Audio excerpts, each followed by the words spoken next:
What's up, everyone? It's Dakota, and welcome back to another Pioneer video. And today, I figured it was time to revisit Rakdos Vampires. Last time we looked at it was around the post-Pro Tour time, where we had seen the deck, and of course, we know how powerful it is. Now, after months of getting to be in the format, and nobody really having a solid way of dispatching the Vampires deck with relative consistency, we're seeing a few decks kind of pop up now with Niv Delight and Mono Black Discard alongside Amalia and the kind of Is It in Soul decks, and of course Phoenix still hanging around near the top. But Rakdos Vampire seems to be the constant. It always feels like it's winning at least one or two of the Pioneer challenges every weekend, you know, on a given day, mind you. And then I actually just saw like a 19 or 20 person like RCQ somewhere where there was like 3 or 4 Vampires decks like in the top 8. So even like small metas, big metas, it just seems to kind of, rock the format and continue to be one of the most powerful decks that we have available to us in the format, kind of propelling that Rakdos kind of mid-range archetype, to newer heights that we didn't think were possible, pre-Pro Tour. This deck was kind of, made fun of and like laughed at, especially, crazy to think that Team Channel Fireball kind of came up with this and ended up just breaking the format, ended up winning the Pro Tour with this deck, and again, continues to just put up massive results. Of course, before we get too deep into the Rakdos Vampires deck, kind of go through some of the ins and outs of what exactly is going on and some of the changes that is made since its dominant Pro Tour victory. If you're not already subscribed to the channel and you want to see more videos like this, you want to see other modern and Pioneer videos along with a longer form content, please consider subscribing to the channel and ring the notification bell so you know when those videos get posted. On top of that, it's a free, easy way to support my content. And if you would like to support me even further, I do have channel memberships as well as super thanks, things like that. So if you would like to support me monetarily and, with the money and everything going back into the channel to try and up some of the production values, things like that, please consider doing so as well. Get access to some pretty cool perks and, future perks to be added as well. Looking to kind of expand on that as well as like the channel kind of expands. So, be sure if that's something that you'd like to do, please consider doing so. So, Rakdos Vampires, for the people that have been around, format even for like the last few months, have kind of known that on my channel, on the Casual Spikes podcast that we do almost every Saturday, depending on what's going on, we've kind of deemed Rakdos Vampires to be just that deck. It is that dude. It is the number one deck in the format by far. It just does a lot that, it has a little bit of everything for everyone and can immediately just slam the door once it kind of like disrupts your opponent and like kind of stops them from doing what they're doing. We've talked about some good theoretical matchups for it, but it just doesn't really seem to matter because Rakdos Vampires still just kind of puts up the numbers and puts up the results. So what exactly is going on in Rakdos Vampires? What is it doing different from something like a traditional Rakdos mid-range deck? Well, for those who have been in the loop, of course, Sorin Imperious Bloodlord has been a card that people played when this came out, when we had the original kind of vampires archetype running around where we, have like black-white vampires, and it was kind of more of like this, in aggressive deck that wanted to dump its hand, and thanks to Sorin, it could end up drawing a bunch of cards with, there's like a 5-mana 4/4 vampire that you could, put into play, and then you would lose X life and draw X cards, or X the number of vampires you controlled. So you'd end up getting to, put a bunch of creatures into play, attack your opponent for a bunch, and then, draw a bunch of cards to kind of gas back up, and you'd still have a Planeswalker left in play.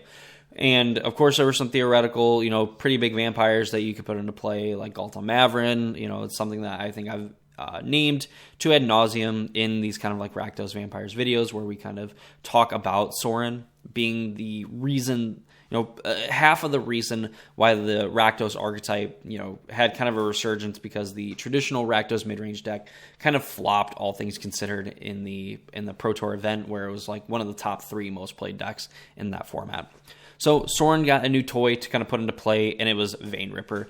Now, while not very exciting, because obviously with at least the Duskmantle Champion, which I believe is the name of the card that eluded me, you could end up drawing a bunch of cards as an ETB, as a 4/4, relatively big body, drew you a bunch of cards, so even if your opponent killed it, you still had a board full of dorks that were attacking your opponent, and you, in theory, kind of gas back up to be able to kind of double spell on the next turn. And even with Galta Maverin, if you kind of like got to attack with it, on turn 2, turn 3, whatever the case may be, and you just make like a giant creature, even if your opponent got rid of Galta Maverin, you're still left with a giant trampling token or a bunch of tokens in play. Vein Ripper doesn't have an ETB, doesn't do anything super powerful when it attacks other than hitting your opponent for 6, but it does have flying and a ward of sacrifice a creature, which if you've noticed, kind of the Phoenix decks sort of kind of can do that thanks to something like a early Picklock Prankster, where they're able to kind of 2 mana, Free the Fae, play it, and then play something like a Lightning Axe. They can get rid of a Vein Ripper and sacrifice a creature as well. Not super ideal, but it is a way to actually get rid of Vein Ripper because it is such an annoying card to deal with. But really, as it stands, they don't necessarily want to sacrifice like Ledger Shredders and things like that to it. Neither does the Amalia decks that don't really have removal for Vein Ripper aside from going nuclear with something like an Amalia, which you can get a ton of Vein Ripper triggers, albeit you're not really going to deal more damage with Vein Ripper than they are going to gain life from kind of doing like their combo. But nonetheless, with 1 Vein Ripper in play, it's not really feasible. With 2, it gets a little dicey. And of course, you stack like a third one on top of it. Somehow, your Amalia opponent's basically dead because they're just going to gain a bunch of life. And then they're going to end up losing 6 for each creature that dies. So something to keep in mind. But, the certain decks that have been top tier either don't want to pay the ward, or they don't have a way to actually pay the ward as in a way to actually remove the Vein Ripper. And of course, as I alluded to, whenever a creature dies, target opponent loses 2 life, you gain 2 life. In Rakdos midrange, historically speaking, there's just big creatures. They're hard to deal with, and even if you are kind of able to deal with them, you're trading a bunch of your pieces on board, even multiple cards like in hand to deal with their threats, and this is not a good way to deal with the Rakdos deck, obviously because it being a mid-range deck, it being having access to Thoughtseize and Duress. If you're just losing more and more things to their deck, you're not going to be in a very good position to try and come back and win the game when, again, you're staring down Vein Ripper and Preacher of the Schism, Bloodtithe Harvester. Notably speaking, in this deck, we have always seen some amount of Shieldreds. You have not even any in the sideboard, so you're really kind of going in on this Archfiend of the Dross, like Preacher of the Schism, Bloodtithe Harvester. Even though Archfiend of the Dross is not a vampire, pretty sweet art, by the way. Is a 4-mana 6/6 flyer, enters with 4 oil counters on it. You, at the beginning of your upkeep, remove 1, and then if it has no oil counters on it, you lose the game. But whenever a creature an opponent controls dies, its controller loses 2 life. So it's kind of going in on this, we're going to be able to curve out. If you go Vein Ripper into turn 4, Archfiend of the Dross, you're going to be able to hit your opponent for a bunch of damage and a bunch of flying damage on top of that.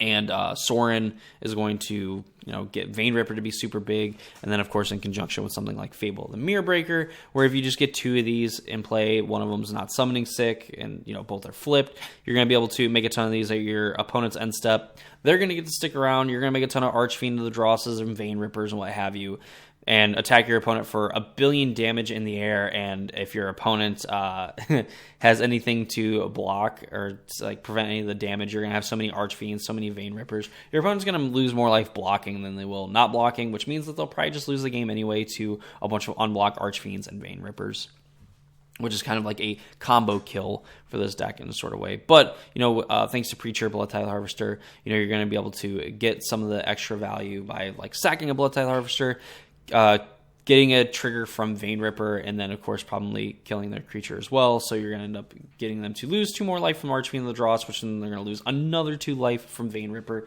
So you essentially gain 2 life, and your opponent lost 6, just from a Bloodtithe Harvester killing one of their creatures. And, of course, potentially clearing the way for something like a Preacher of the Schism to then end up drawing extra cards and losing a life, or just getting to make another 1/1 lifelink creature to kind of spread the damage on the board and kind of push through some of the last points of damage if your opponent somehow still has, unless your opponent has more life than you. So, just something interesting to think. Of course, some of the Disruptive Elements, Thoughtseize, best discard spell ever printed. in like the modern era of Magic, of course you have, in a vacuum, Thoughtseize is probably one of your best discard spells, while there's discard spells that can hit more cards, and if you name the right cards and whatnot, can get rid of more cards. Thoughtseize, for the fact that you get the choice, it can be any non-land card, and all you're going to do is lose 2 life. It's a very good exchange, and very much worth it, as players have found out over the years. Duress is like extra discard. Fatal Push, Bitter Triumph for other creatures. Fatal Push getting to be, pretty efficient, I would say, in terms of like the cost. Get to destroy something up to 4 mana value if you have Revolt triggered, which can happen thanks to like treasure tokens from Fable the Mirrorbreaker, even just the flipping of the Fable because it gets exiled and comes back. Losing any one of your creatures, sacrificing a Blood Tithe Harvester to maybe shrink and kill another creature to then trigger Revolt on Fatal Push and kill another creature. Pretty neat, since Archfiend of the Dross is a 4-mana creature, so the potential to kill with a Fatal Push, Bitter Triumph, discarding a card, paying 3 life, doesn't really matter. Just getting to get a creature out of the way. And, of course, getting rid of opposing Vein Rippers is going to be pretty nice as well. Reckoner Bankbuster, we had seen the 2-mana vampire that ends up drawing a card and losing a life, and it seems that has been moved away from in part for Reckoner Bankbuster. This is a 4/4 that you can crew pretty easily with all of your other creatures if you need be. And you can draw extra cards from it. And if you run out of card, or rather, if you remove the last counter from it, you create a 1/1 that can crew a vehicle as if its power were 2 greater, which means they can crew the Reckoner Bankbuster, and you get to make a treasure token as well, which of course has a little bit of synergy with casting Fatal Pushes, can ramp you a little bit into playing like a Vein Ripper or something like that. I believe you activate turn 3, turn 4, turn 5. You end up making the treasure. Turn 6, you have like Vein Ripper plus some other disruption up to kind of protect it as well. Lane base, you have Blackleaf Cliffs, Blightstep Pathway, Blood Crypt. You have Cavern of Souls, which gets a little bit better in the naming department because you just can name Vampire most of the time with the first one, and then you name like Phyrexian Demon with the second one, unless you somehow just draw a bunch of like Mutavaults and like, I guess you don't even really have mountains. If you draw a bunch of like Mutavaults or whatever, you could name the second cavern on Vampire. But you're mainly going to be naming like Vampire on the first one and like Phyrexian or like Demon or something like that on the second one. You have Hive of the Eye Tyrant is something that you can activate and mess with the opponent's graveyard, get in for 3 damage. It's a menace creature. Mutavault is all creature types when it's activated, so it does have a little bit of synergy with Sorin, where you can either activate it and then throw it at your opponent with its second +1 ability to deal 3 damage to any target and gain 3 life, or you can plus it and put a +1/+1 counter on it, give it lifelink and death touch, and it gets to attack, and it will retain the counters even when it is not a creature as well. So you're just getting to slowly grow it as kind of the game goes on.